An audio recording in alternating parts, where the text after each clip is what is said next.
आने वाले ट्रैक में तुमसे तुम तक का माहौल सचमुच फटने वाला है, क्योंकि अब आर्यवर्धन की मां के सामने रघुपति मीरा की परतों में छुपी सारी गंदगी निकालकर रख देगा। कहानी तब भड़कती है जब गायत्री देवी मानसी से तीखे लहजे में सवाल करती है कि अनु के खिलाफ उन्हें भड़काने वाला और कोई नहीं बल्कि वही थी जिसने कहा था कि अनु ने आर्या को ठुकरा दिया है।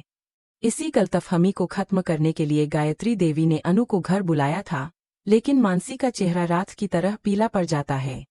घबराहट में वह मीरा को फोन घुमा देती है और कहती है कि किसी भी कीमत पर अनु आज घर नहीं पहुंचनी चाहिए।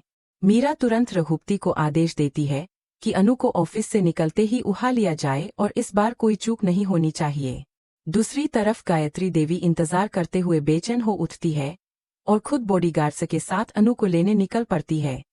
रास्ते में जब वह देखती है कि अनु जान बचाकर भाग रही है और पीछे रघुपति उसे पकड़ने के लिए दौड़ रहा है, तो उन्हें तुरंत समझ आ जाता है कि खेल बहुत गंदा है।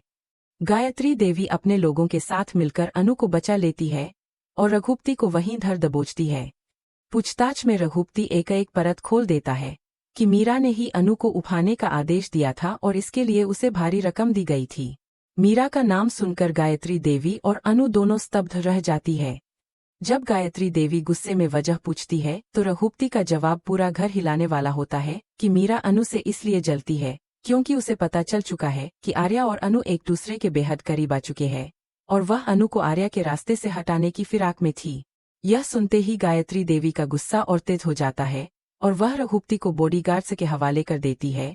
साथ ही अनु को भरोसा दिलाती है कि अब वह उसके साथ है और मीरा कभी उनके बीच नहीं आ पाएगी। अब बड़ा सवाल यही है कि क्या मीरा की यह सच्चाई पूरे परिवार के सामने आ जानी चाहिए।